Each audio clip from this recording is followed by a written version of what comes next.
په دې صورت باندې تیر شوی جمعه موږ مختصر بیان کړو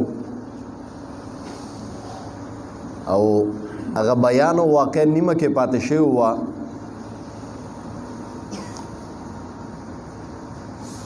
چې موسی علیه السلام مبارک کله د مصر نه مدین ته پیاده سفر وکړی او مدین ته راورسېده نو د خپې مبارکې داسې پړسېدلې وي